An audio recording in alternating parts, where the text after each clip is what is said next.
Quien vela en oración, prevalece en comunión con el amado Yeshua HaMashiach. Quien vela en oración, prevalece en comunión con el amado Yeshua HaMashiach.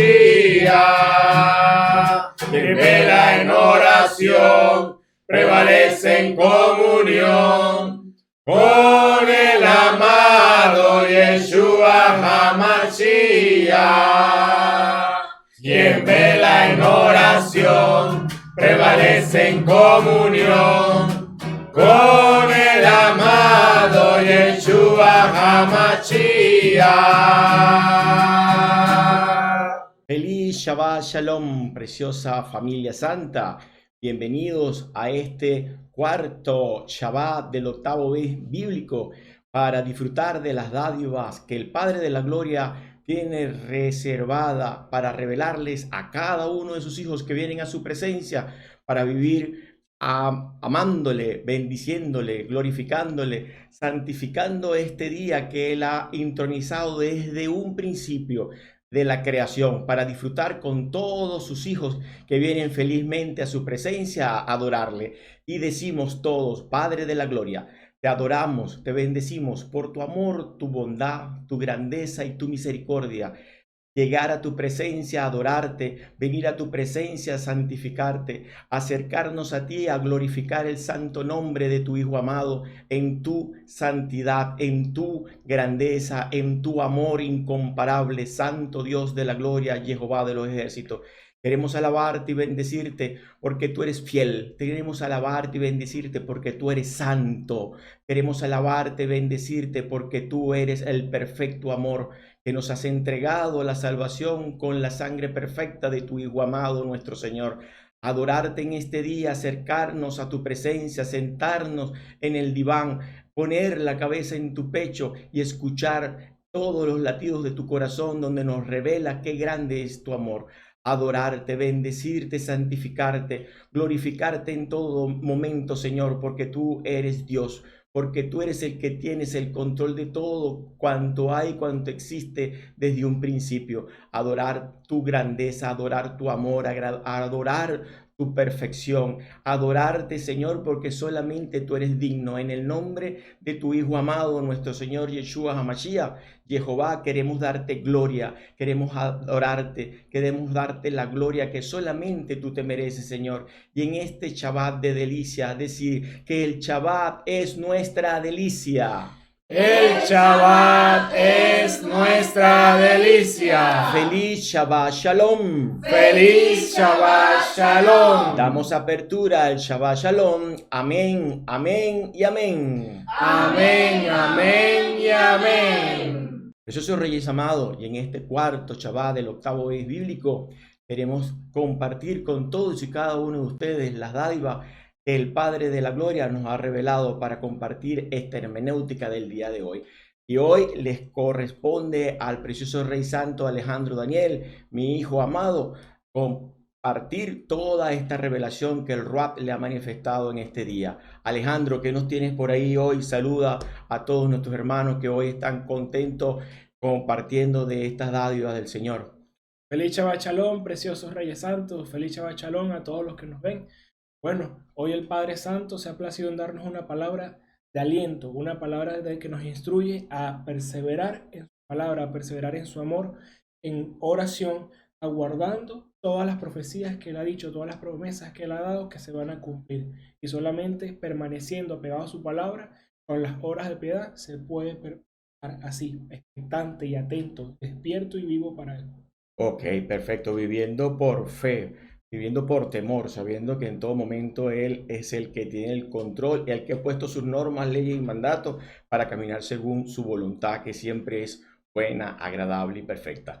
Preciosos Reyes amados, a continuación mi hijo Alejandro Daniel les trae todo esta manjar, esta revelación que el Ruach le ha querido manifestar y enseñar y mostrar para compartirla con todos y cada uno de ustedes. Amén. Iniciamos con la primera lectura, la cual está tomada del libro de Sabiduría, capítulo 6, versos del 12 al 16. La sabiduría es luz y no se torna opaca. Se muestra con gusto a los que la aman. Se deja encontrar por los que la aman. Sale al encuentro de los que la quieren conocer. El que por ella se levantó temprano, casi no tendrá que esforzarse. La hallará sentada a su puerta. Apasionarse por ella es la mejor de las ambiciones. El que trasnocha a causa de ella estará pronto sin preocupaciones. Ella misma sale en busca de los que son dignos de ella. Se muestra con benevolencia en sus caminos. Sale a su encuentro en todos sus pensamientos. Amén. El salmo es el 63, versos 2, del 3 al 4, del 5 al 6 y del 7 al 8.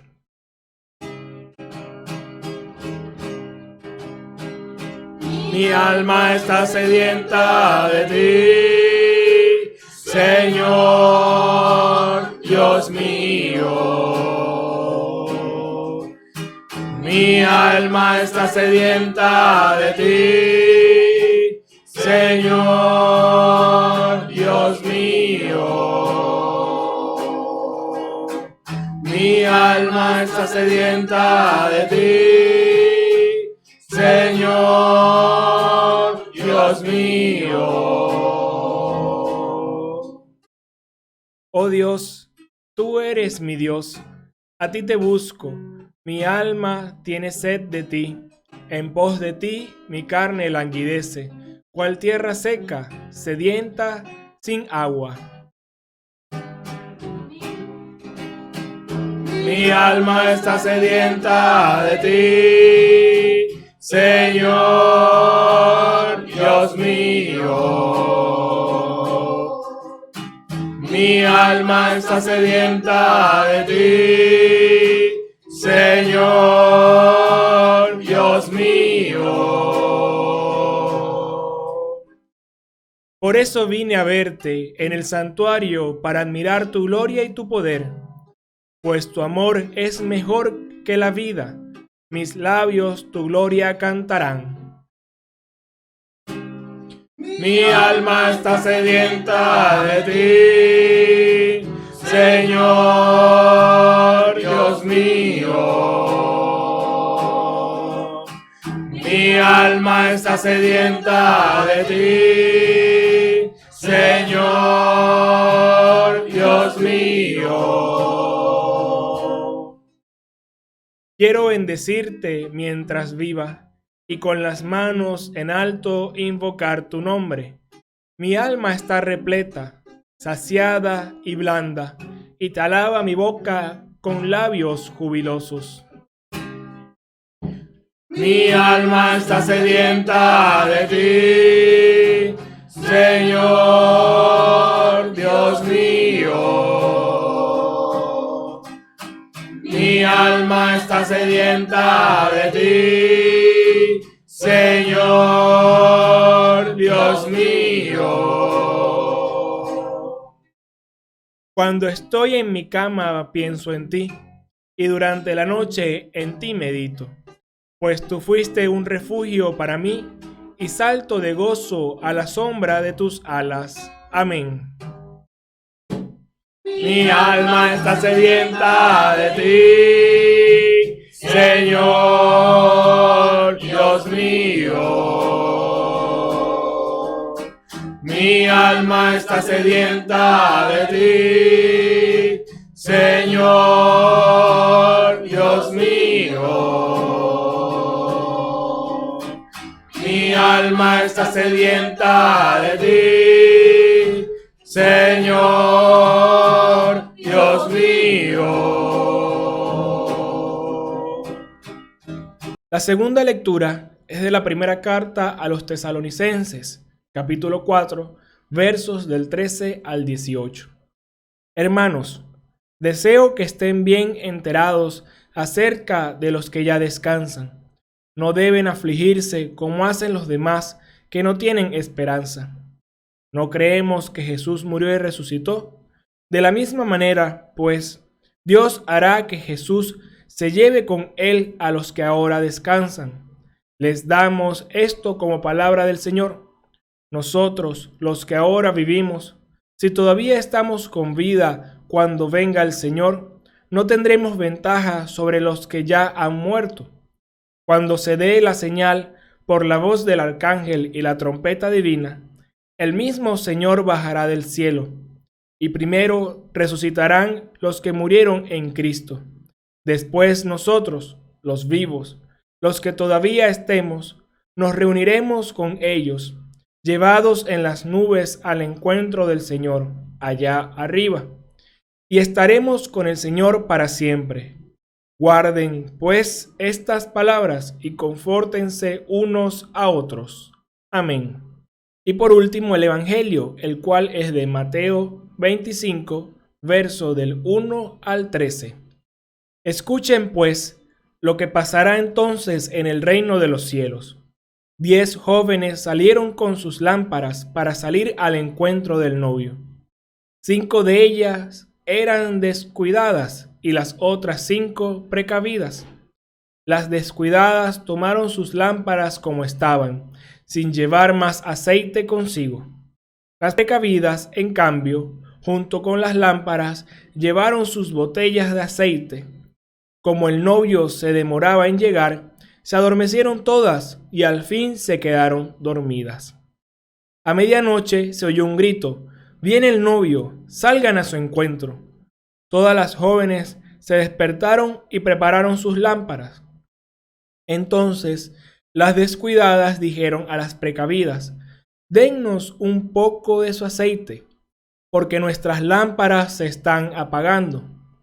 Las precavidas dijeron: «No habría bastante para ustedes y para nosotras. Vayan mejor a donde lo venden y compren para ustedes». Mientras fueron a comprar el aceite, llegó el novio. Las que estaban listas entraron con él a la fiesta de las bodas y se cerró la puerta. Más tarde llegaron las otras jóvenes y llamaron: «Señor, Señor, ábrenos». Pero él respondió: «En verdad se los digo, no las conozco. Por tanto, estén despiertos, porque no saben el día ni la hora». Amén. Continuando con la ley espiritual, es de Mateo 25, verso 13. Por tanto, estén despiertos, porque no saben el día ni la hora. El complemento viene dado en la primera lectura por Sabiduría 6, verso 12. La sabiduría es luz y no se torna opaca. Se muestra con gusto a los que la aman. Se deja encontrar por los que la aman. Luego, Primera de Tesalonicenses 4:16 para la segunda lectura. Cuando se dé la señal por la voz del arcángel y la trompeta divina, el mismo Señor bajará del cielo, y primero resucitarán los que murieron en Cristo. Y del Salmo 63 es el verso 2. Oh Dios, tú eres mi Dios, a ti te busco, mi alma tiene sed de ti, en pos de ti mi carne languidece, cual tierra seca, sedienta, sin agua.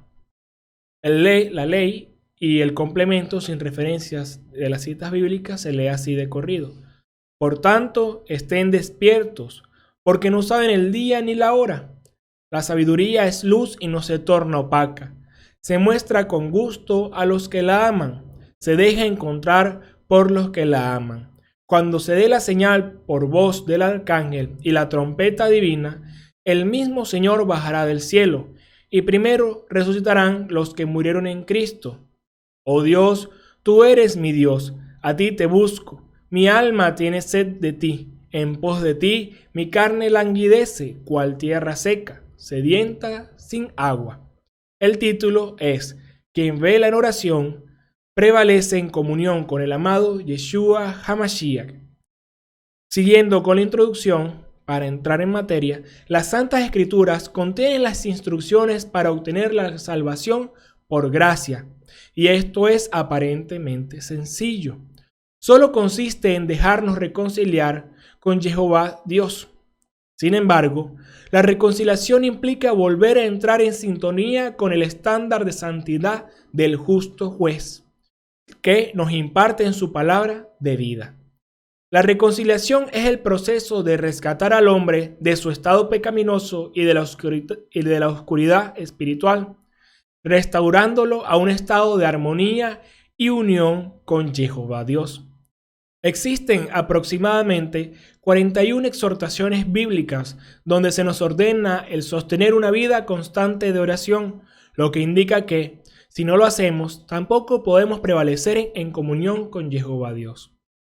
La unión común consiste en converger en un mismo origen, una misma identidad, un mismo propósito y por lo tanto un mismo destino. Es decir, que si no hemos nacido del agua, de la palabra de Jehová, y del Espíritu, el Ruach HaKodesh de Jehová, no podemos compartir la misma identidad que posee Yeshua como su cuerpo, como su esposa o como su eclesía santificada.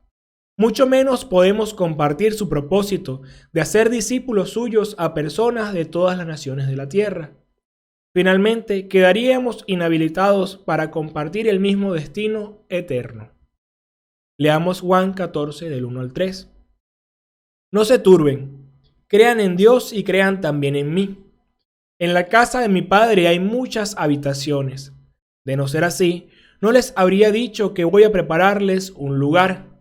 Y después de ir y prepararles un lugar, volveré para tomarlos conmigo, para que donde yo esté, estén también ustedes.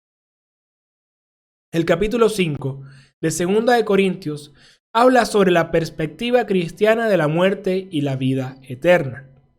Pablo discute la importancia de estar en Cristo y el impacto que esto tiene en nuestra vida y nuestro destino final.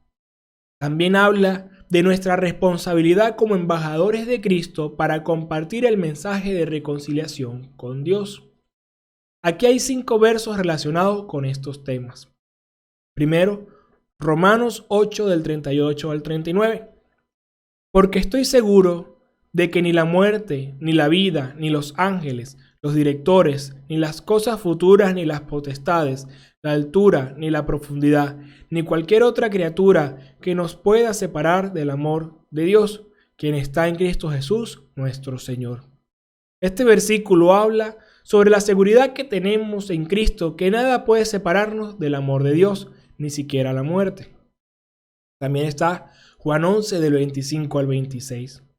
Jesús le dijo: soy resurrección y vida. El que cree en mí, a pesar de que él muera, vivirá, y todos los que viven y creen en mí no morirán para siempre. Aquí Jesús promete la vida eterna a aquellos que creen en él, incluso si mueren físicamente. Colosenses 3:4. Cuando se manifieste el que es nuestra vida, también ustedes verán con él en la gloria. Este versículo habla sobre nuestra identidad en Cristo y el hecho de que nuestras vidas están en Él. Cuando regrese, estaremos con Él en gloria. Segunda de Timoteo 1:10. Pero ahora se ha manifestado por la aparición de nuestro Salvador Jesucristo, quien abolió la muerte y trajo a la luz la vida que ha hecho resplandecer a través del Evangelio. Jesús abolió la muerte y trajo la vida eterna a través del Evangelio. Y 2 de Corintios 5:20. Nos presentamos, pues, como embajadores de Cristo, como si Dios mismo les exhortara por nuestra boca. En nombre de Cristo les rogamos, déjense reconciliar con Dios. Este versículo habla sobre nuestra responsabilidad como embajadores de Cristo para compartir el mensaje de reconciliación con Dios con quienes nos rodean. En nuestro sitio web de mosqueterosdejehová.com tenemos fundamentos de la doctrina de la fe, parte 4. Es un tema de estudio. La resurrección de los muertos y juicio definitivo, donde hacemos un estudio de doctrina bíblica sobre el lugar de los muertos y el impacto de la parusía de Yeshua HaMashiach. Este estudio en particular nos muestra lo correctamente equivocados que estamos al pensar que nuestros seres queridos están en el cielo como culturalmente fuimos enseñados por el mundo. Ahora bien, se hace necesario comprender que estar en comunión con Yeshua no es simplemente hablar las cosas que hemos vivido durante un lapso de tiempo. Eso es demasiado simple. y por lo general es la manera de diálogo existente entre los impíos. Para nosotros es totalmente distinto. Yeshua nos dice que cuando 2 o 3 nos reunimos en su nombre, Él está en medio de nosotros. Por tanto, tener comunión los unos con los otros consiste en testimoniar todo lo que acontece en nuestras vidas, filtrándolo por el consejo de las Escrituras, para ser capaces de madurar nuestro carácter a imitación de nuestro bien amado Yeshua HaMashiach. En el Evangelio de hoy se nos presentan la parábola de las 10 vírgenes y sus lámparas. Para entender esta parábola debemos recordar que las lámparas sagradas de la menorá en el lugar santo del tabernáculo mantenían su luz gracias a la reposición continua del aceite resultante de la prensa de los olivos. Sin el aceite, la luz de las lámparas se extinguiría. Recordemos que en la fiesta del primer día de Yom Sukkot cantamos que somos de la generación con el propósito férreo de no permitir que el fuego se apague. Sin embargo, el aceite que requiere nuestra menorá espiritual es el que se produce por medio de la mortificación de la carne, por medio de nuestras prácticas de las obras de piedad. Concretamente, si no somos asiduos a una vida de oración constante, no es que nos permitiremos que se nos apague el fuego, más bien estamos intentando prenderlo. En ese caso no llegamos a lámpara, si acaso podríamos llegar a yesqueros y muchas veces ni siquiera a fósforos. Es muy bonito adorar solo de labios y encima inconstantemente cuando surgen las ganas. Es muy fácil criticar a las novias necias, pero cabría muy bien preguntarnos, ¿nuestras vidas de oración se pueden comparar con lo de las novias sensatas? Todas se durmieron, lo que expresa bíblicamente que todas se murieron, pero que en la parucía se distingue muy bien a las que se durmieron en Cristo de las que se durmieron en su carnalidad. El novio solo conoce y reconoce a las 5 que llevaron vidas de mortificación constantes, con sacrificios voluntarios, recurrentes de oración, ayunos, diezmos y ofrendas. El amor consiste en morir a nosotros mismos en el lugar secreto para que Yeshua pueda impartir todo su poder salvífico a la humanidad extraviada por medio de nosotros. Avanzando con la primera lectura, tenemos que nadie va a ser alcanzado por la sabiduría de Jehová si no paga el precio de buscarle constantemente en entrega voluntaria sacrificial a la oración y al estudio de la palabra de vida, muriendo al mundo, a la carne y al demonio. Hay que pagar el precio para accesar a los misterios de la insondable sabiduría de Jehová Dios. No podemos impregnarnos de los pensamientos del justo juez para la toma de buenas decisiones para la vida, sin antes procurar de continuo sumergirnos en las aguas de su presencia. Es decir, se necesita de mucho compañerismo con el Maestro Yeshua para que nuestro comportamiento esté signado por su influencia en nosotros. Debemos fomentar el interés con un continuo deseo de ser saturados por la doctrina de Jehová Dios. Prosiguiendo con la segunda lectura, reforzamos que el mensaje de hoy está centrado en vivir inspirado por la sabiduría de Jehová para así poder resucitar en el último día para la vida en el reino milenial junto al amado Yeshua HaMashiach. El apóstol Pablo trae sabiduría, iluminando el entendimiento equivocado de la eclesía de Tesalónica, los cuales estaban angustiados pensando que en la parucía solo los creyentes que estén vivos para este acontecimiento alcanzarían la vida eterna, y por ello los que ya habían muerto no tendrían oportunidad alguna de salvación. La sabiduría dictamina la importancia de perseverar en una vida de santidad hasta el momento en que entramos al descanso. Con ello, al sonar de la trompeta divina, los que se durmieron en comunión con Yeshua HaMashiach serán resucitados para la vida eterna, mientras los que se durmieron en sus concupiscencias carnales serán levantados para la condenación eterna. Finalmente, el salmista nos revela que debemos desarrollar una sed insaciable por la sabiduría de Jehová, lo que nos lleva persistentemente a insistir con adoración en su presencia para ser iluminados por el Ruach HaKodesh en todas las decisiones que debemos hacer para no extraviarnos de la senda de santidad, del camino angosto y escabroso que conduce a la vida eterna. La salvación siempre llega para quien pone su confianza en la sabiduría de Jehová, Dios. Disfruten del desarrollo de la siguiente hermenéutica que nos ha traído el Padre Santo Jehová. Amén. Iniciamos con el Evangelio, recordando que está tomada de Mateo 25, versos del 1 al 13. Iniciamos con el diagnóstico. En los capítulos del 24 al 25 trata del fin de los tiempos y la parusía. El capítulo 24 concluye con la parábola del siervo fiel y del infiel, que es la primera de 4 parábolas que abordan el tema del reino venidero. En esa parábola, el siervo infiel asume que su amo se va a retrasar indefinidamente y por lo tanto actúa infielmente. Sin embargo, el amo llega de una forma imprevista y lo castiga duramente, poniéndolo en su lugar donde hay lloro y crujir de dientes. Lo podemos ver en el verso 51 del capítulo 24. Por tanto, esta parábola nos habla de la importancia de ser fieles antes del regreso del Señor y saber relacionarse con los demás consiervos. La segunda parábola, la de las 10 vírgenes, en el capítulo 25, versos del 1 al 13, que enfatiza la importancia de ser prudentes viviendo preparados para la segunda venida de Yeshua y constituye el evangelio de hoy. La tercera parábola de los talentos del verso 14 al 30 en dicho capítulo 25 del próximo domingo, que enfatiza la importancia de que Cristo nos encuentre en su regreso siendo fieles sobre aquello que nos ha confiado. Y la cuarta parábola, el juicio de las naciones, que es del siguiente domingo, que va del verso 31 al 46 del capítulo 25. Esta enfatiza la importancia de que Cristo nos encuentre en su regreso, habiendo sido generosos, cuando nos dice, a uno de estos, mis hermanos pequeñitos.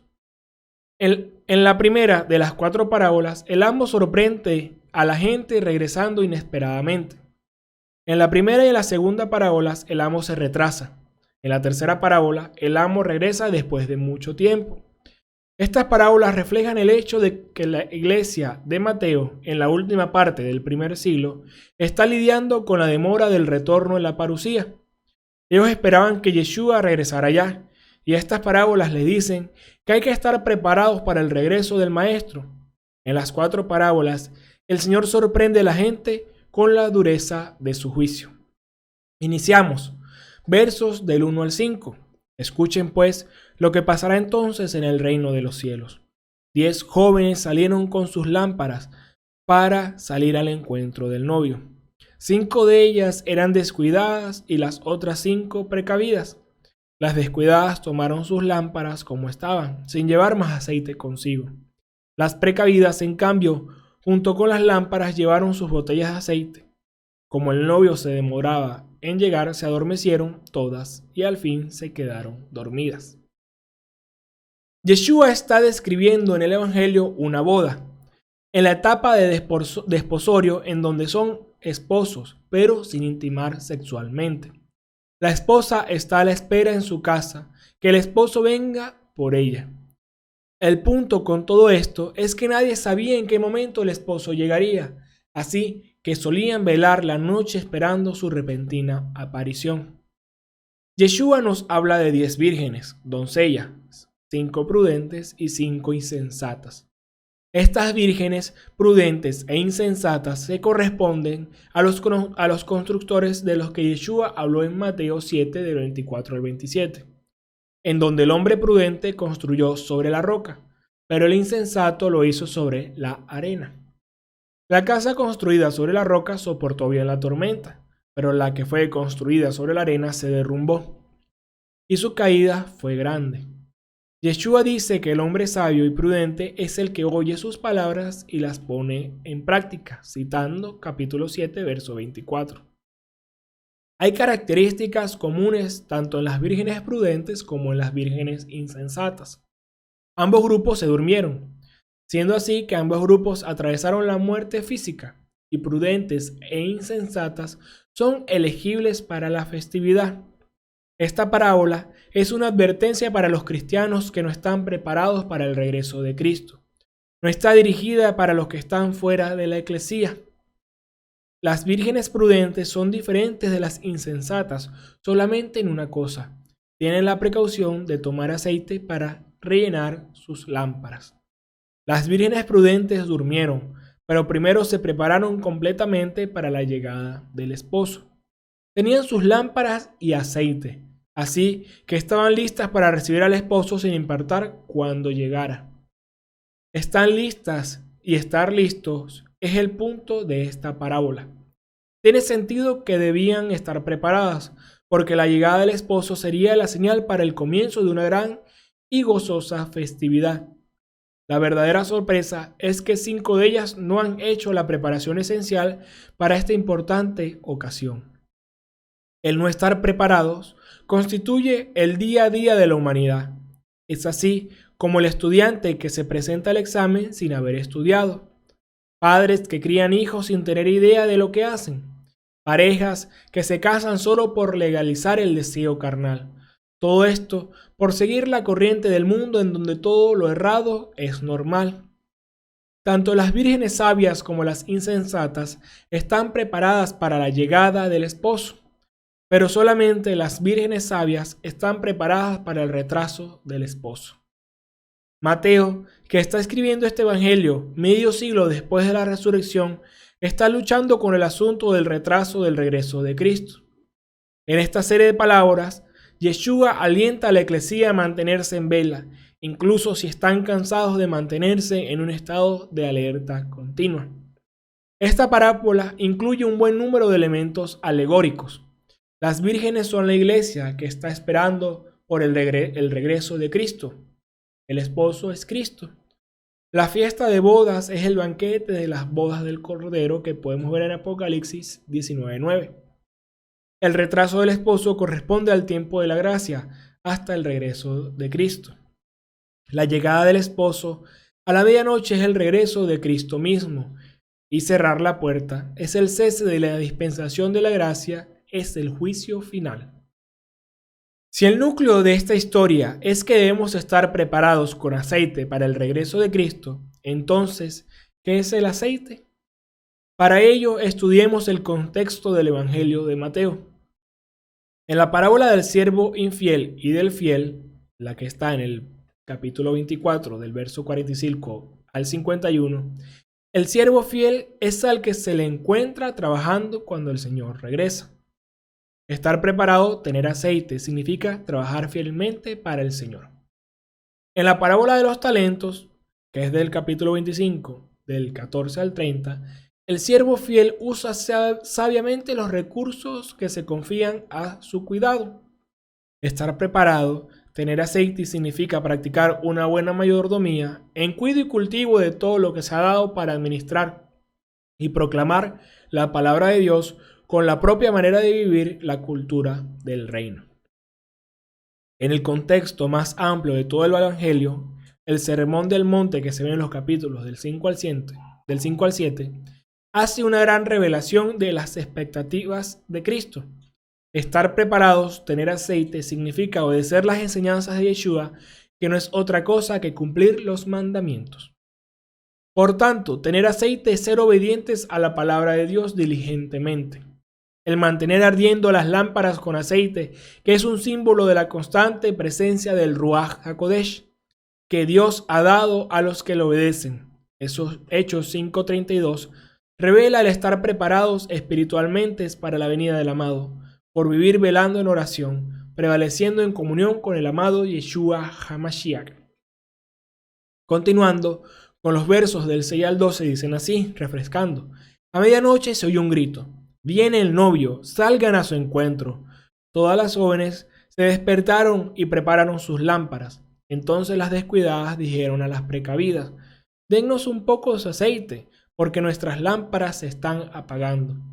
Las precavidas dijeron: no habría bastante para ustedes y para nosotras. Vayan mejor a donde lo venden y compren para ustedes.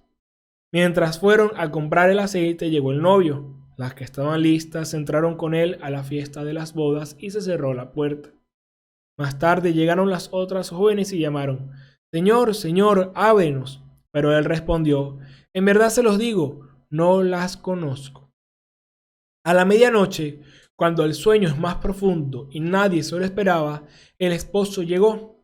A la medianoche se oyó un clamor: viene el novio, salgan a su encuentro. El factor sorpresa es el que se destaca en este versículo. El esposo apareció cuando menos se lo esperaban, cuando todos estaban desprevenidos. Las 10 vírgenes, tanto las prudentes como las insensatas, despertaron y arreglaron sus lámparas. Las vírgenes insensatas, sin embargo, se dan cuenta de que sus lámparas se están apagando y les piden a las vírgenes prudentes que le compartan de su aceite, algo que ellos se rehúsan a hacer. El razonamiento del mundo las puede tildar de egoístas, pero en su prudencia las vírgenes son sabias y actúan en justicia, pues se dan cuenta de que no hay suficiente aceite para todas. Si comparten el aceite, se acabará más pronto y el esposo no tendrá luz para su fiesta. Ellas no critican a las vírgenes insensatas por su falta de precaución, sino que en su lugar sugieren una solución. Vayan a la tienda y compren más aceite. No estaban careciendo de amabilidad, simplemente estaban enfrentando los hechos. Mientras las vírgenes insensatas buscan aceite, el esposo llega, y las que estaban listas entraron con él a la fiesta de las bodas y se cerró la puerta. Después, las vírgenes insensatas regresan.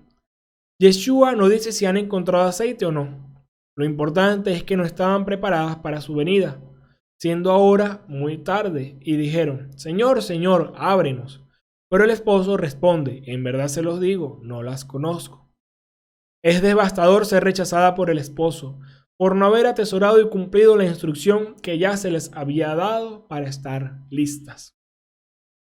En Mateo 7, del 21 al 23, Yeshua ha dicho: no son los que me dicen Señor, Señor los que entrarán en el reino de los cielos, sino los que cumplen la voluntad de mi Padre que está en el cielo. Muchos me dirán en aquel día: Señor, Señor, ¿acaso no profetizamos en tu nombre? ¿No expulsamos a los demonios e hicimos muchos milagros en tu nombre?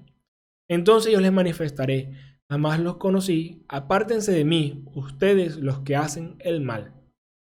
Lo que deja claro que para entrar en el reino hay expectativas sobre nuestra conducta que debemos tomar seriamente. Fundamentalmente la obediencia a la palabra de Dios, sobre la que debemos trabajar a diario.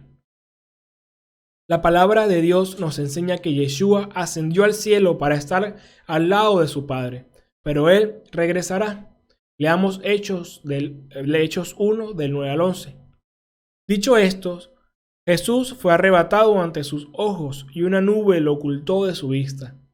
Ellos seguían mirando fijamente al cielo mientras se alejaban, pero de repente vieron a su lado a 2 hombres vestidos de blanco, que les dijeron: Amigos Galileos, ¿qué hacen ahí mirando al cielo? Este Jesús que les ha sido quitado volverá de la misma manera que ustedes lo han visto ir al cielo. Y Yeshua nos instruye en el verso 13: Por tanto estén despiertos, porque no saben el día ni la hora.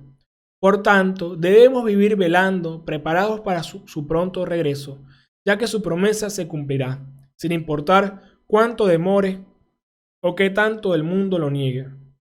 Debemos gozarnos en la esperanza de su regreso. Seguimos con el pronóstico. En los versos del 14 al 30, como ya lo mencionamos, está la parábola de los talentos. Es la tercera parábola que nos habla de la segunda venida de Cristo. Esta parábola nos enseña que el Señor nos ha dado a cada uno de nosotros talentos y dones según nuestra capacidad. Y nos los ha dado para que los pongamos a trabajar a favor de su reino, para producir ganancias para el Señor que nos los dio, manifiesta en la salvación de las almas. Como cristianos, debemos de comprender algo muy importante. Lo que Jehová Dios nos ha dado no es nuestro, sino que es de Él, como lo dice el verso 18. Pero el que recibió uno cavó un hoyo en la tierra y escondió el dinero de su patrón. Por ello, cuando Cristo vuelva, nos pedirá cuenta de esos talentos, de esos dones que el Padre nos ha dado, y no nos pedirá cuenta de lo que ganamos para nuestro beneficio, sino de las ganancias que dimos para el reino de los cielos. En el pacto no hay sorpresa, y al respecto Yeshua nos enseña la importancia de poner en práctica los dones y habilidades que nos han dado antes de su segundo regreso, ya que seremos evaluados por la forma de cómo los usamos. Este principio espiritual es muy cierto, ya que aquellos que, por su negligencia, no se preocupan por desarrollar sus dones y habilidades, tienden a perder aún lo poco que tienen, y aquellos que por su responsabilidad ya tienen mucho, por su esfuerzo consiguen aún más en la vida. Además, vemos cómo este siervo infiel fue castigado siendo echado en las tinieblas de afuera. Vemos los versos del 31 al 46 donde se habla del juicio final. El Señor espera que mientras Él regresa, nosotros, sus hijos, seamos sus ojos, boca, manos y pies. La gran mayoría de cristianos esperan los milagros, las sanidades y la prosperidad del Señor, pero no esperan al Señor. Se vive ocupado por las propias necesidades y se olvida de las necesidades del prójimo. Pero de algo hay que estar seguros. Yeshua sí ve la indiferencia ante las necesidades de nuestro prójimo.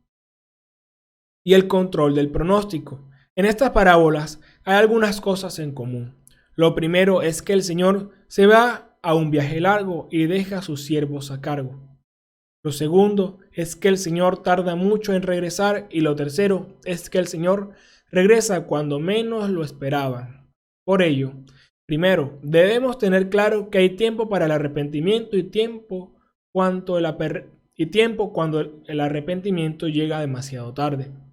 Cuando el esposo llega es muy tarde para pedir prestado aceite, demasiado tarde para pedir por oración, demasiado tarde para prepararse. Cuando la puerta se cierra es demasiado tarde para suplicar por misericordia. No importa cuánto lloremos y supliquemos y crujamos los dientes, la puerta permanecerá cerrada. Hay que estar preparados todo el tiempo para el regreso del Señor, porque su llegada será en una hora inesperada, y una vez que Cristo haya llegado, ya no habrá oportunidad para prepararse. Quienes están listos serán incluidos y quienes no lo están serán excluidos. Y de nada sirve conocer la verdad de la palabra si no se practica. Al final, Santiago 4:17 lo dice así: el que sabe, pues, lo que es correcto y no lo hace está en pecado. Aquel día serán juzgados por su negligencia y condenados a las tinieblas eternas. Yeshua regresará y por tanto debemos velar para no ser sorprendidos aquel día. Y ahora, hijitos, permanezcan en Él, haciéndolo. Tendremos plena confianza cuando aparezca en su gloria en vez de sentir vergüenza ante Él cuando nos venga a pedir cuentas, citando 1 Juan 2:28. Por tanto, debemos velar siendo sobrios en nuestra manera de vivir, cuidando nuestra vida espiritual y desarrollando con responsabilidad los dones y habilidades que nuestro Señor nos ha dado para engrandecer su reino y ayudar a nuestros hermanos en la fe. El regreso de Cristo no es una predicación popular entre conocidos y dentro de las iglesias light de hoy en día, pero hay que ser valientes y proclamar la palabra libre de contaminación para ayudar a la gente a evitar que se encuentren sin estar preparados a la segunda venida de Yeshua, justo juez. Mientras más se tarde la parucía, más difícil es mantenerse preparados. De allí la importancia de mantenerse velando en oración para prevalecer en comunión con el amado Yeshua HaMashiach, como lo dice Mateo 24:13. Pero el que se mantenga firme hasta el fin se salvará. Amén. Avanzamos con la primera lectura, tomada de Sabiduría 6, versos del 12 al 16. Iniciamos con el diagnóstico.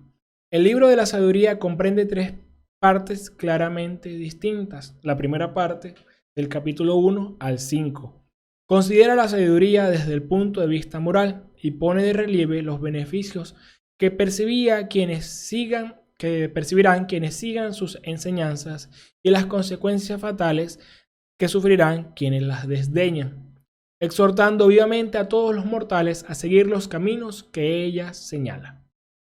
La segunda va de los capítulos 6 al 9, donde se encuentra la lectura del día de hoy. Contempla la sabiduría desde el punto de vista más bien intelectual. Habla de su origen, naturaleza y propiedades. Y la tercera parte va de los capítulos 10 al 19. Es de tipo histórico práctico. Confirma cuanto ha dicho sobre los efectos de la sabiduría y consecuencias de su ausencia a base de la historia de Israel. en contraste con la de los pueblos egipcio, cananeo y sodomita. Intercala una larga sección sobre la idolatría entre los capítulos del 13 al 15. Los 4 capítulos de esta segunda parte constituyen la parte central del libro de la sabiduría y contienen los fragmentos bíblicos más elevados en torno a la misma. Es justo en esta segunda sección que se encuentra el capítulo 6 de la primera lectura de hoy, que exhorta a los reyes a que adquieran sabiduría. Iniciemos refrescando el verso 12. La sabiduría es luz y no se torna opaca. Se muestra con gusto a los que la aman. Se deja encontrar por los que la aman. Luz en el Strong griego 54-57 es phos, P-H-O-S, que significa propiamente luz, y en las escrituras se refiere a la manifestación de la vida autoexistente de Dios. Por tanto, la sabiduría es luz que separa de las tinieblas de la ignorancia espiritual. La sabiduría resplandece sin perder jamás su virtud iluminadora, de modo que señala al hombre en todo momento y en todas las circunstancias de su vida el camino que tiene que seguir para asegurarse la incorrupción que conduce a la vida eterna. Se deja encontrar por los que la aman. El camino para hallarla es sencillamente amarla, sacrificio voluntario por encontrarla, a través de perseverar en la lectura de la palabra de Dios, fuente inagotable de sabiduría, y el cuidado y cultivo en la oración, llenándose de la verdad, por procurarse el conocimiento de los mandatos, leyes y preceptos de Jehová Dios, quien a través de su Santo Espíritu equipa con amor, poder y dominio propio para hacer su voluntad al ponerlos en práctica. Los versos del 13 al 14 dicen: sale al encuentro de los que la quieren conocer. El que por ella se levantó temprano, casi no tendrá que esforzarse, la hallará sentada a su puerta. Dios posee la sabiduría y la comunica a los hombres.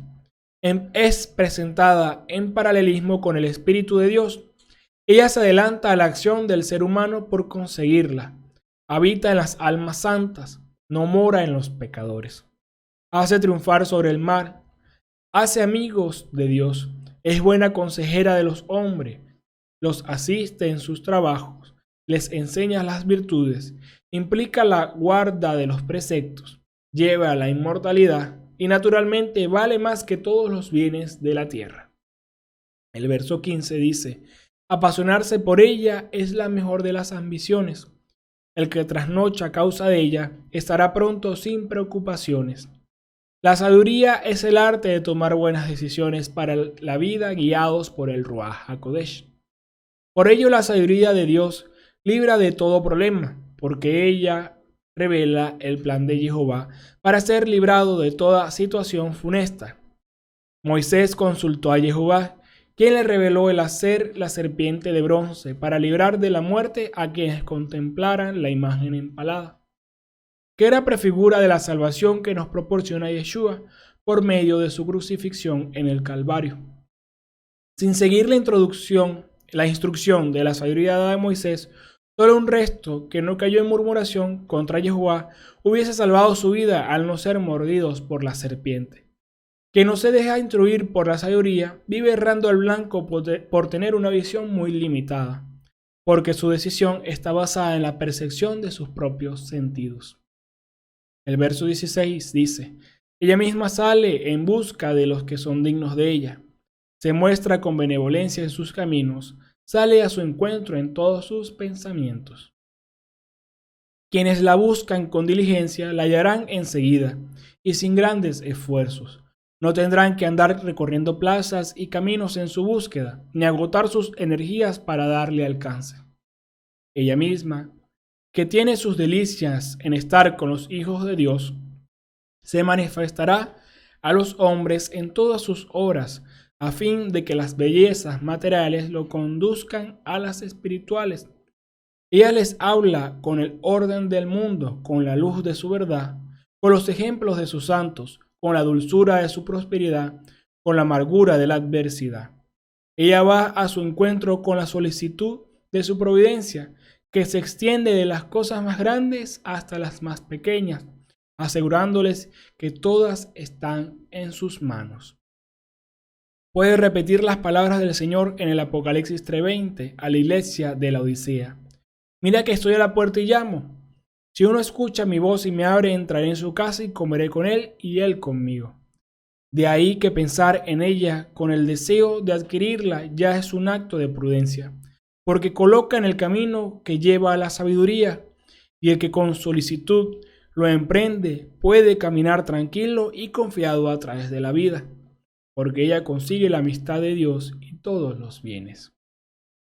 Prosiguiendo con el pronóstico, vemos que esta sabiduría, cuya adquisición no es difícil, nos lleva al verdadero reino, como lo demuestran los versos del 17 al 19. Dicen así: el comienzo de la sabiduría es un verdadero deseo de formarse. Por buscar la instrucción es amarla.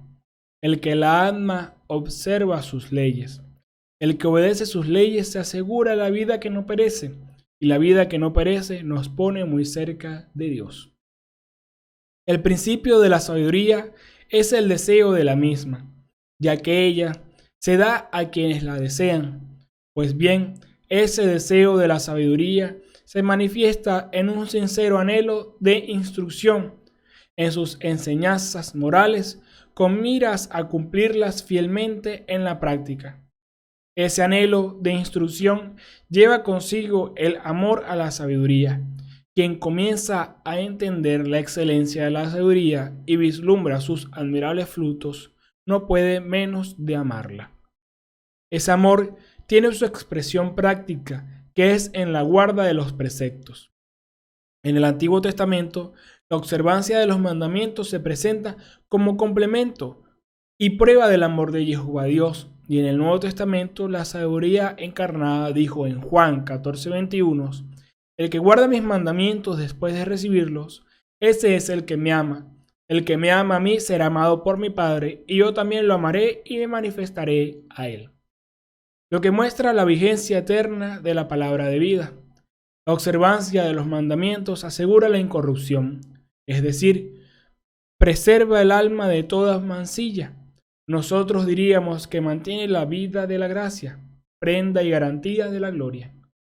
Finalmente, la incorrupción nos acerca a Dios y nos hace habitar junto a Él en el reino glorioso de los cielos.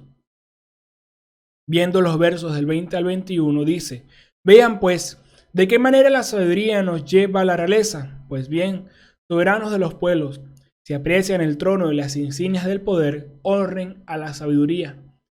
El deseo de la sabiduría conduce al reino. Conclusión oportuna sobre todo para los reyes, a quienes de un modo peculiar se dirige la exhortación de este capítulo. Si pues desean una realeza eterna, les concluye que hagan de las prescripciones de la sabiduría su norma de vida y gobierno, con lo que conseguirán que a su reino en la tierra siga un reino inmortal y glorioso en los cielos. En los versos del 22 al 23 dice: les voy a decir lo que es la sabiduría y cuál es su origen. No les ocultaré el secreto alguno. Quiero seguirla desde sus comienzos y exponerlos claramente, sin apartarme de la verdad todo lo que de ella se puede saber, porque aquí no hay secretos que guardar celosamente. Eso no tendría nada que ver con la sabiduría. La sabiduría procede de Dios. Es un hálito del poder divino y una emanación pura de la gloria del Dios omnipotente. Resplandor de la luz eterna, espejo sin mancha del actuar de Dios, imagen de su bondad. Convive con Dios, se sienta junto a su trono, conoce los secretos de las ciencias de Dios y es directora de sus obras. Asistió a Dios en la creación del universo, en la formación del hombre, conserva y gobierna todas las cosas. Y en los versos del 24 al 25 observamos que si se multiplicaran los sabios, sería la salvación del mundo, porque un rey inteligente hace la prosperidad de su pueblo. Instrúyanse, pues, por medio de mis palabras, y con ello obtendrán beneficios. Un rey que obtiene la sabiduría, que es aquí la ciencia del bien obrar, en su misión de regir los pueblos, ella los librará de los pecados y en consecuencia del juicio riguroso. Pues quienes observan las cosas santas, es decir, las disposiciones de Jehová Dios, que nos enseña la auténtica sabiduría, serán declarados justos a la hora de su muerte y en el día del juicio final, instruidos por ella y gobernados por sus dictámenes. Tendrán defendida su causa ante el tribunal de Dios y recibirán una gloria y corona inmortal en su reino. Quienes buscan la sabiduría gozarán de sus beneficios. Siguiendo con el control del pronóstico, la sabiduría se obtiene de diferentes formas. Primero, escudriñando la palabra de Dios. La Biblia es la mente de Jehová Dios, escrita en papel para nosotros. Revela sus designios, planes y propósitos. Al leerla y entenderla, los pensamientos del Padre llegan a ser parte de nuestra estructura de pensamiento y afectan nuestra conducta. Leamos Proverbios 2 del 1 al 6. Hijo mío, si recibes mis palabras y guardas contigo mis mandamientos, prestando oído a la sabiduría e inclinando tu corazón al entendimiento, si llamas a la inteligencia y elevas tu voz hacia el entendimiento, si la buscas como si fuera plata y la exploras como un tesoro, entonces comprenderás el temor del Señor y encontrarás la ciencia de Dios. Porque el Señor da la sabiduría, de su boca proceden la ciencia y la inteligencia. Segunda, pidiéndola en oración. Santiago 1:5. Si a alguno de ustedes le falta sabiduría, que la pida a Dios y la recibirá, porque Él da a todos generosamente sin exigir nada a cambio. Y escuchando, por tercero, escuchando al consejo de los sabios. Escucha a los padres. Proverbios 4 del 1 al 5. Hijos, escuchen la enseñanza de un padre, estén atentos para conocer la verdad. Les doy un saber bueno, no rechacen mi enseñanza. Yo mismo fui un hijo dócil con mi padre, el hijo regalón de mi mamá. Él me instruía entonces en estos términos. Recuérdame mis palabras, sigue mis consejos y vivirás. Busca la sabiduría, hazte inteligente. No olvides lo que te digo, no menosprecies mis palabras. Si no abandonas la sabiduría, ella te protegerá. Ámala y velará por ti. Y escuchando a los que tienen la sabiduría de arriba, Santiago 3:17, la sabiduría que viene de lo alto es, ante todo, pura, y además pacífica, benévola y conciliadora, está llena de misericordia y dispuesta a hacer el bien, es imparcial y sincera. Cuarto, estando en Cristo. Leamos Colosenses 2:3, en quien están ocultos todos los tesoros de la sabiduría y del conocimiento. Quinto, relacionarse con los sabios. La influencia de las personas puede ayudarnos a crecer en sabiduría o dar lugar a que suframos algún daño. Por eso debemos evaluar nuestras amistades con detenimiento para comprobar si nos edifican espiritualmente o nos desvían de los caminos de santidad del reino. Leamos Proverbios 13:20. Acude a los sabios y te harás sabio, pero el que frecuenta a los necios se echa a perder. Y sexto, recordar el capítulo 15 de Sirácida, titulado El hombre es responsable de sus actos, en sus versos 7 y 8, que dice: los imbéciles jamás conseguirán la sabiduría, los pecadores nunca la verán. Se mantiene alejada de los orgullosos y los mentirosos no la conocerán. Entonces, amados hermanos, es necesario buscar a tiempo y a destiempo a la sabiduría. Amén. Continuando con la segunda lectura, recordando que es de la primera carta de Tesalonicenses, capítulo 4, del verso 13 al 18, iniciamos con el diagnóstico. En los primeros 12 versículos estudiados del capítulo 4, Pablo afirma que el amor a Dios debe ser la motivación para llevar una vida correcta. Mucha gente considera que la vida cristiana es un cuerpo de reglas que deben obedecerse o bien una lista de prohibiciones que deben evitarse. Pero Pablo dice que esta es el resultado de un deseo amoroso de agradar a Dios. Enseguida da dos exhortaciones, acerca de la pureza sexual en los versos del 3 al 8 y acerca del amor fraternal en los versos del 9 al 12. Luego dirige su atención a otras áreas de deficiencias en el conocimiento de los tesalonicenses, posiblemente mencionada por Timoteo en su informe. Pablo ya les había enseñado acerca del futuro, pero dedica tiempo para aclararles y dar instrucciones y exhortaciones relacionadas con el regreso de Cristo, que abarcan desde el versículo 13 del capítulo 4 hasta el versículo 11 del capítulo 5.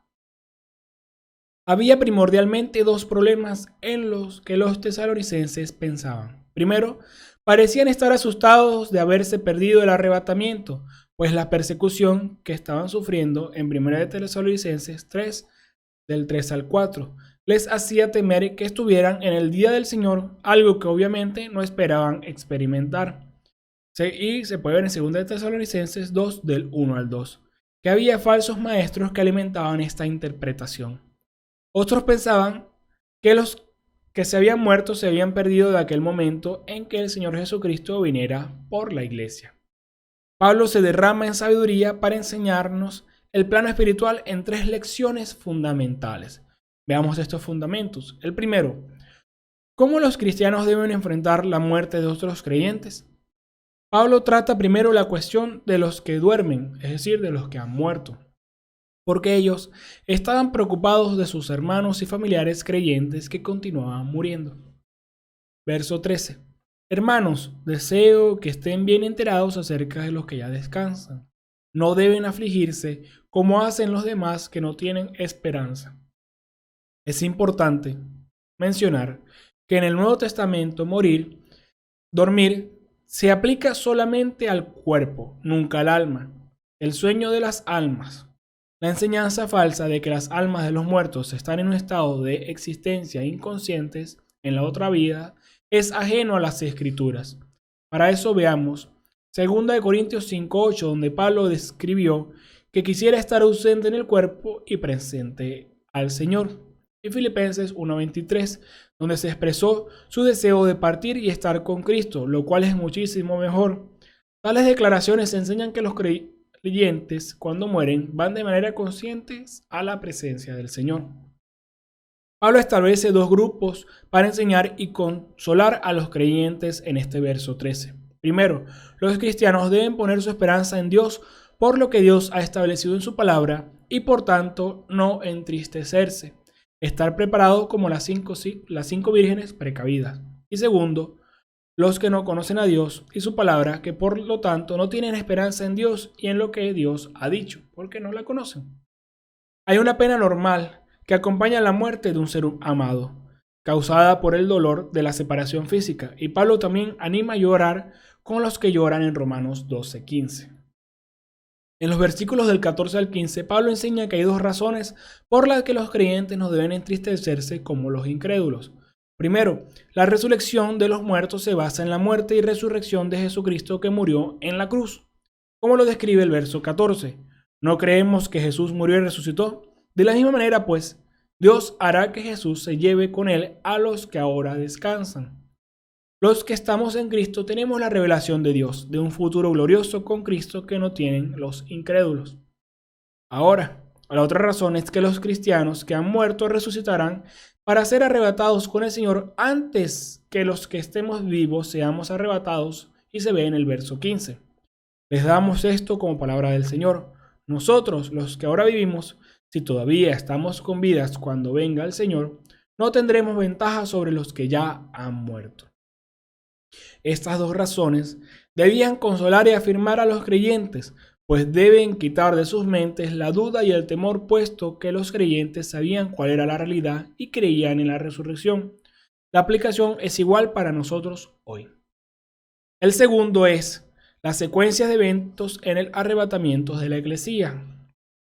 Luego que Pablo les enseña acerca de los que han muerto en Cristo y les exhorta a vivir con esperanza, les explica el orden de arrebatamiento de la Iglesia y las características del arrebatamiento de la Iglesia. Primero, será realizado por el propio Yeshua, de acuerdo al verso 16a. Cuando se dé la señal por la voz del arcángel y la trompeta divina, el mismo Señor bajará del cielo. El mismo que subió a la cruz, el mismo que resucitó, el mismo que ascendió a los cielos, él mismo volverá por su eclesía. Lo vemos en Juan 14:3. Y después de ir y prepararles un lugar, volveré para tomarlos conmigo, para que donde yo esté, estén también ustedes. Segundo, incluirá a 2 grupos de creyentes. Los que estén dormidos, es decir, los que ya hayan muerto, van a resucitar primero, en el verso 16b. Y primero resucitarán los que murieron en Cristo. Y los que estemos vivos en el verso 17a. Después de nosotros los vivos, los que todavía estemos, nos reuniremos con ellos, llevados en las nubes al encuentro del Señor allá arriba, y estaremos con el Señor para siempre. Tercero, el resultado del sonar de la trompeta divina, seremos transformados como lo explica el apóstol Pablo, 1 Corintios 15, del 50 al 53. Entiéndanme, hermanos, lo que es carne y sangre no puede entrar en el reino de Dios. En la vida que nunca terminará no hay lugar para las fuerzas de descomposición. Por eso les enseño algo misterioso. Aunque no todos muramos, todos tendremos que ser transformados cuando suene la última trompeta. Será cosa de un instante, de un abrir y cerrar de ojos. Al toque de la trompeta, los muertos resucitarán como seres inmortales, y nosotros también seremos transformados, porque es necesario que nuestro ser mortal y corruptible se revista de la vida que no conoce la muerte ni la corrupción. Y Filipenses 3, del 20 al 21. Nosotros tenemos nuestra patria en el cielo, y de allí esperamos al Salvador que tanto anhelamos, Cristo Jesús, el Señor. Pues Él cambiará nuestro cuerpo miserable usando esa fuerza con la que puede someter así el universo, y lo hará semejante a su propio cuerpo, del que irradia su gloria. Y el tercer fundamento es, los que estamos en Cristo debemos alentarnos. Vemos el verso 18, guarden pues estas palabras y confórtense unos a otros.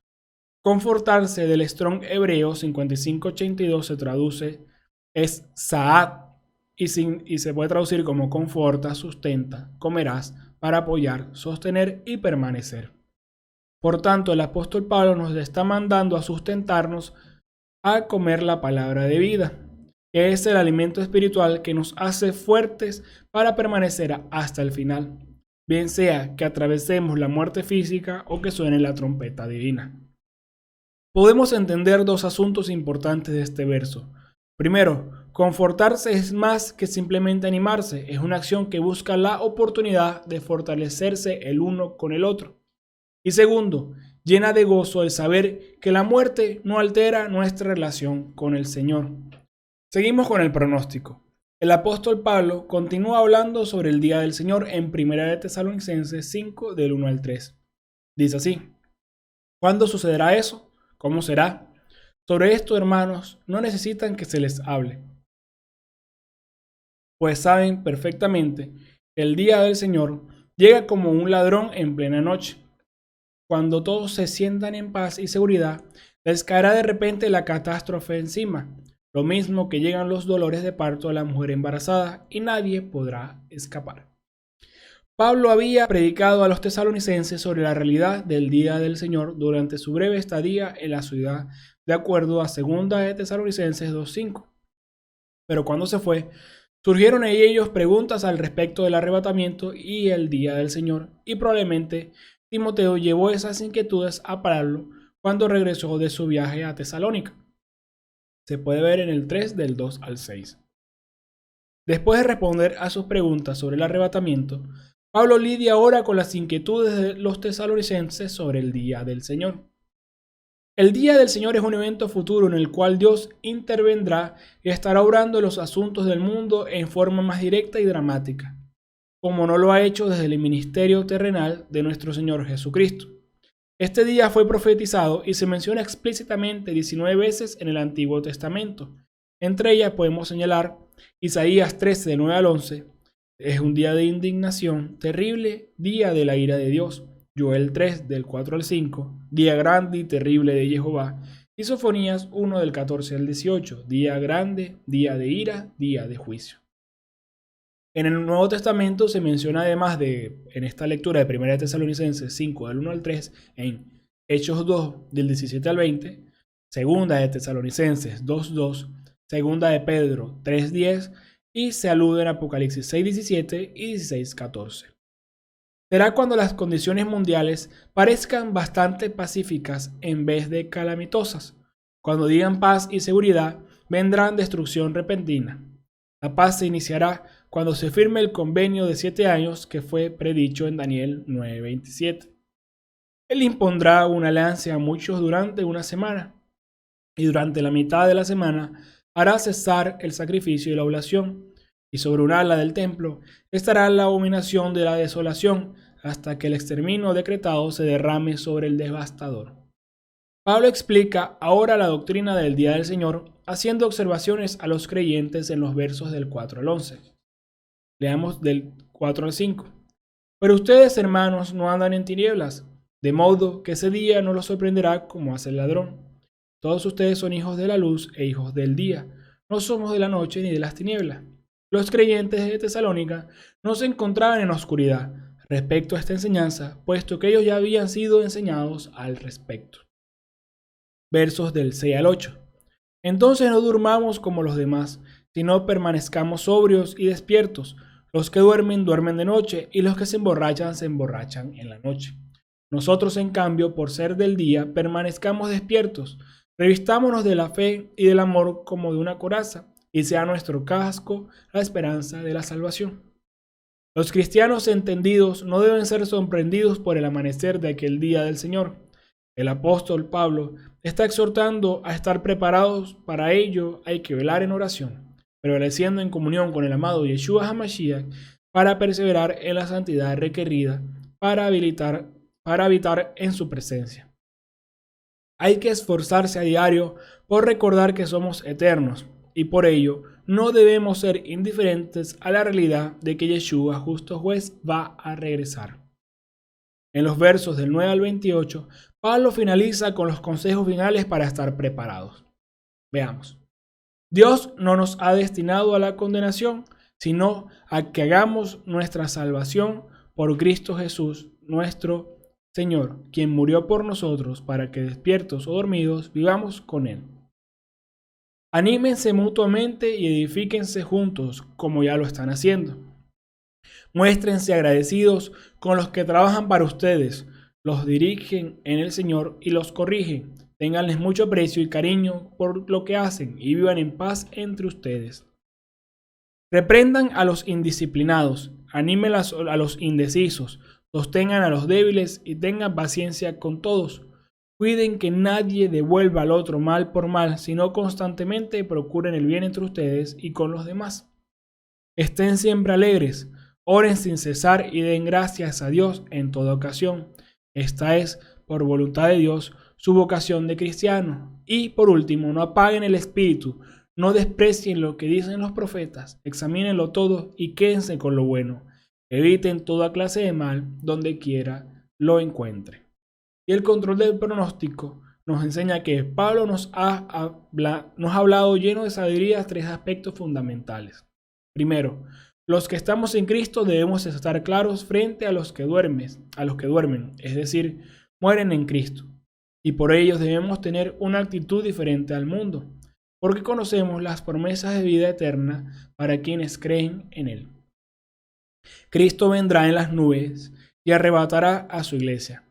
Primero los muertos en Cristo, enseguida los que estemos vivos, seremos arrebatados para recibir al Señor en las nubes. Tercero, el saber que Cristo viene por su eclesía debe servir para alentarnos unos a otros a estar preparados, llenos del Logos y Rema de Jehová, como la novia santa que aguarda al amado. Amén. Y continuando con el Salmo para finalizar, recordando que es el 63 de los versos del 2 al 8. Este salmo es titulado Salmo de David cuando estaba en el desierto de Judá. La mayoría de los comentaristas creen que pertenece al peregrinaje de David años antes de que llegara al trono de Israel, o también a su breve exilio del trono durante la rebelión de Absalón, su hijo. Vamos por versos. El verso 2. Oh Dios, tú eres mi Dios, a ti te busco, mi alma tiene sed de ti, en pos de ti mi carne languidece cual tierra seca, sedienta, sin agua. David da expresión a un deseo ardiente del favor de Dios y a una fuerte esperanza de su liberación y de la destrucción de sus enemigos. Las figuras de tierra seca, sedienta, sin agua, literalmente revelan cansancio, denotan miseria moral y sugerida por sus circunstancias externas. Los versos 3 y 4 dicen así: Por eso vine a verte en el santuario, para admirar tu gloria y tu poder, pues tu amor es mejor que la vida, mis labios tu gloria cantarán. Lo que deseaba especialmente eran las perfecciones de Dios demostradas en el culto.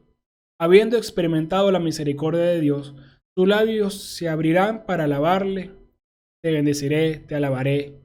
El que está en Cristo está convencido de que nada de este mundo pecador puede satisfacer las necesidades y los deseos de su alma inmortal. Siempre espera su felicidad de Dios como porción suya. Los versos del 5 al 6 dicen: quiero bendecirte mientras viva, y con las manos en alto invocar tu nombre.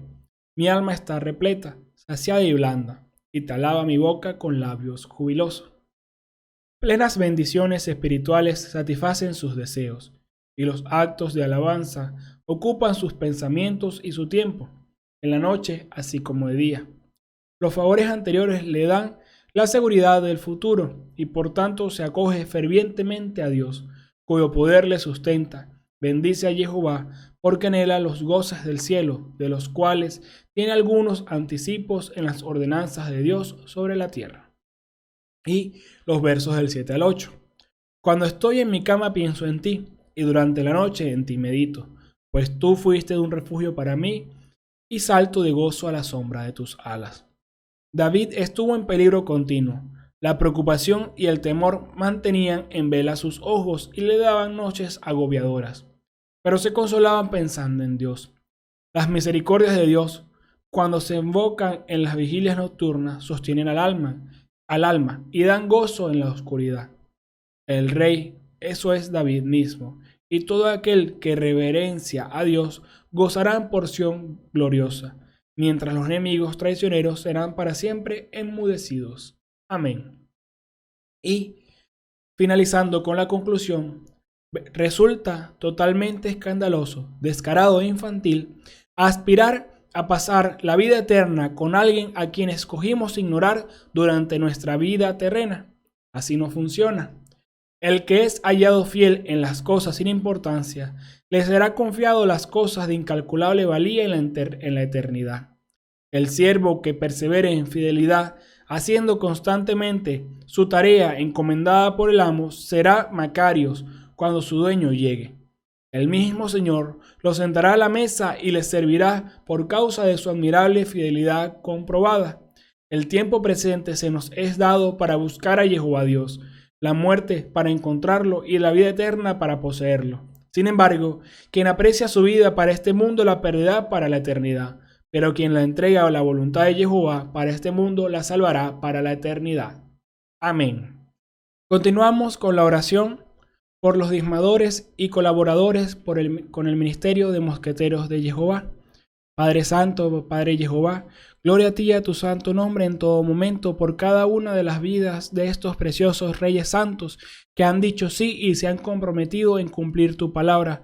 Han sido valientes, han sido personas vivas que no han estado muertos para tus palabras, para tus mandatos, y se han comprometido en ser uno contigo, en pactar contigo, para que se siga extendiendo tu palabra y siga iluminando a las naciones con una fuente de agua viva libre de contaminación.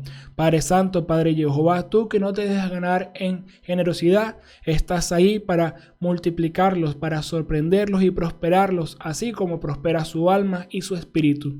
A ti clamamos por cada uno de ellos, por cada uno de sus cabellos, por cada una de sus células, para que tú los mantengas íntegros en todo momento, siendo sal y luz en medio de las tinieblas.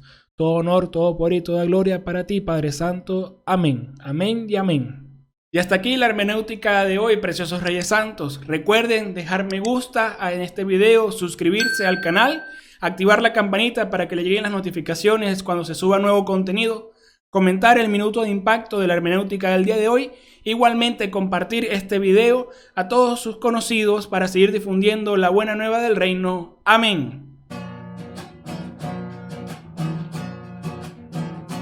Pon aceite en mi lámpara, Señor.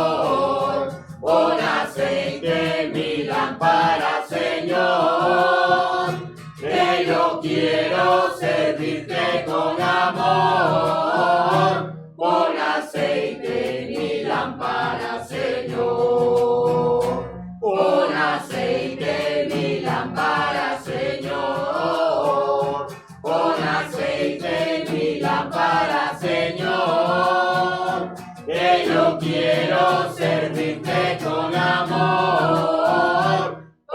aceite en mi lámpara, Señor. Señor Jesús, tú eres mi vida. Señor Jesús, tú eres mi amor. Salvaste mi alma perdida, por eso te alabo con el corazón. Salvaste mi alma perdida, por eso te alabo con el corazón, con el corazón, con el corazón.